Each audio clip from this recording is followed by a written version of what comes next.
Hello mga kareal, maaga pa lang ay maulan na, basang-basa yung ating kapaligiran. Pero may dalawa na tayong nagupitan dito at katatapos lang, wala nang kasunod dahil medyo dumalang ang pila. Ang gagawin po muna natin dito ay mag-repair habang wala pang nakapila sa gupit. Gagawin po muna natin itong isang electric pa na ito na dumating kanina. Pangalawang electric pa na po ito nung may-ari na dinala dito. Ayaw daw po nitong gumana. Dinala ito ng may-ari dito na ganito ng itsura. Wala na yung kanyang mga cover at LC. Obserbahan natin. Baka putok ang fuse. Wala naman ang cover. Pihitin natin yung shafting. Kung matigas, pihitin. Ayun, nakita na kaagad natin ang problema. Ayan po, napakatigas pong pihitin. Ayan o, hirap siyang mapihit. Ayan, hindi sumusunod. Sobrang tigas po talaga. Stack up po ito. Sobrang tigas. Posibleng sira po agad nito sa unang obserbasyon natin ay shafting at saka bushing. Posibleng gasgas or posibleng natuyuan. Para ma-sure natin na shafting, bushing lang ang sira nito, subukan natin kung buo ang motor nito.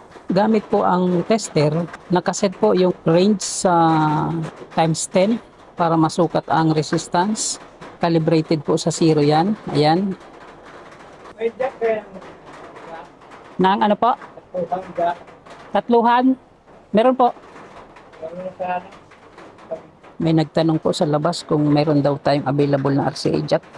Okay, tuloy na po natin. Naka times 10 po yung ating ohmmeter at calibrated na rin po yan sa 0. Kabit lang po natin yung test probe ng tester sa AC plug ng electric fan. Ito. Para ma-confirm natin kung buo ang motor, i-switch lang po natin yung number 1. Tingnan natin yung meter pointer kung magdi-deflect. Okay, nag-deflect mga kareal. May reading siya, normal. Subukan natin na i-switch number 2. Ayun, meron pa rin. Umusog lang ng konti. Ilipat sa number 3. Umusog lang po ng konti. Ibig sabihin, normal po ang resistance reading ng stator windings nito. Dahil nag-deflect po yung meter pointer, buo po ang fuse nito. Kumpirmado po natin na nandito ang problema kaya hindi gumagana sa shifting bushing niya. Kaya ito po ay bubuksan natin. Titingnan natin kung may gas-gas or natuyuan. Tapos mamaya na natin i-check yung capacitor kung good pa siya or mahina na. Unahin lang po natin yung shifting at bushing. Okay, at habang binubuksan po natin ito, shoutout po muna sa lahat ng ating mga subscribers dyan, taga-subaybay. Lalong-lalo na sa mga like and comment sa aking nakaraang latest video na sina Sir Lorenzo Advincula Jr., Edgardo Jr. Dato, Max Sadia, Andy Rabino TV Tech, June Francisco, Ricky Muyo, your technician. At sa lahat din po ng mga silent viewers ko dyan, alam ko naman po na nanonood din kayo kahit hindi kayo nagko-comment. Maraming salamat po sa inyong lahat. Okay, ayan mga kareal, natanggal na natin yung rotor at natuyuan nga. Ayun, kulay puti yung foam ng bushing doon sa back housing. Tuyong-tuyo po, walang langis. Ganon din dito sa front housing. Tuyo din po yung kanyang oil foam.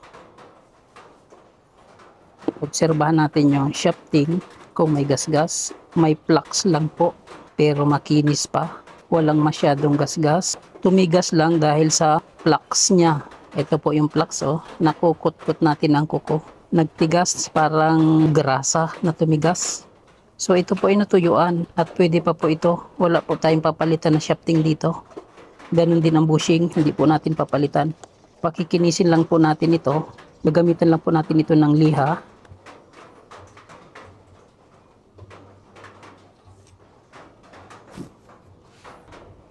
Ilagay lang po sa mini drill ng ganyan. Tapos meron tayong liha na pino. 1,200 ang liha na ito. Lagyan lang ng langis. Ayan. Tapos pakinisin.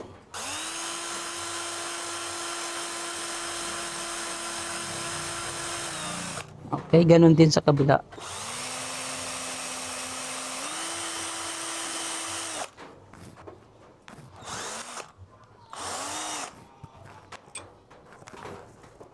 Ayan mga kariyal, makinis na siya.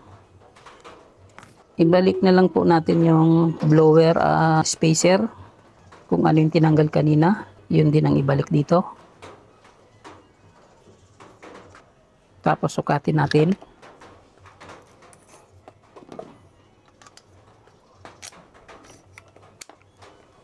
Hilahin at rasulong. Ayan, merong clearance. Good po yan. Alugin, taas baba. Ayan, walang kalog. Okay po ang setting yan. Bunutin ulit. At ngayon ay lagyan na ng langis sa bandang likuran na bushing. Itabi muna. Tapos lagyan din yung front bushing.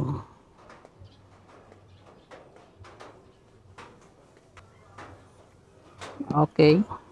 Ngayon na nalangisan na. Balik na sa dating pwesto. Tapos lagyan ng 4 na tornilyo sa bawat kanto yung motor.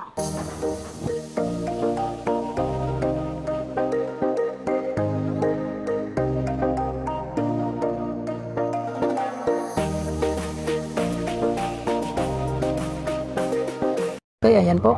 Nailagay na yung 4 na tornilyo. Tapos ibalik na po natin yung motor dito sa neck. Ganon din yung swing arm.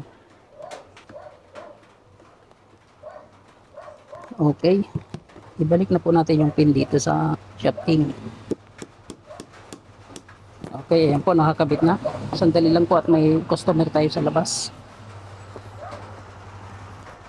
Ano po? Sandali lang po, patay natin muna ang video. Okay, nakaalis na po yung bumili ng pyesa. Balik na po tayo dito. Ayan po, at nailagay na po natin yung stopper or pin dito sa shafting. Subukan po natin ngayon na pihitin yung shafting kung malambot or matigas. Ayan, medyo matigas po. Umiikot siya, kayang pihitin ng kamay, pero hindi normal po, medyo matigas. Ang gagawin po natin dyan, papaluin po natin ng martilyo dito sa dalawang kanto. Tigta 3 palo po para ma-reset po yung alignment ng shafting at bushing. Para maging normal yung lambot niya. Ganito. 1, 2, 3. 1, 2, 3. Ayan, mapansin nyo, oh. Freewheeling na mga kariyan. Good na po yan. May clearance, walang alog sa pakaliwa at kanan. Taas at baba, walang kalog. Good po yan. So, ganyan lang po ang pag-set ng shafting at saka bushing. Pasensya na po kayo at malakas na naman yung ulan. Ayan o, lakas ng ulan sa labas. Ngayon po natin ito matetesting kung good na siya. Subukan na po natin isaksak sa outlet. Ayan. Tapos subukan na po natin pindutin sa number 1. Ayan. Ayan mga kariyad o. Gumagana na siya. Ayan. Good po siya. Malakas po yung kapasitor. Hindi na po kailangan palitan. Kasi kung mahina po yan, kapalitan po natin ang kapasitor. Okay, pero malakas naman, good siya. Lipat po natin sa number 2. Ayan. Diretso. Lalong lumakas ang ikot.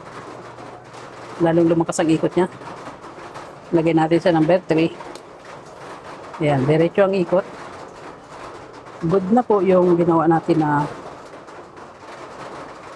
electric pan. Shafting at bushing lang po natuyuan. Kaya matigas, ikutin ang shafting. Baka sakaling ganyan din ang sira ng electric pan yun na pag pinipihit ng kamay yung shafting or LSA ay matigas.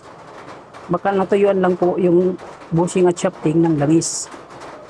Baklasin nyo lang po ng katulad ng ginawa ko at pakinisin ang shafting. Tapos, lagyan ng bagong langis para maging lubricated at normal ang kondisyon ng makina. Okay? Ganun lang po mga kariyan. Patayin muna natin. Maraming salamat po. Paki-like and share na lang po nito para malaman din ng iba. At paki-subscribe na rin kung bago lang kayo dahil ito po ang aking munting channel. Real life, big ass, real vlog. reflections of a common worker. Driver, technician, and a barber.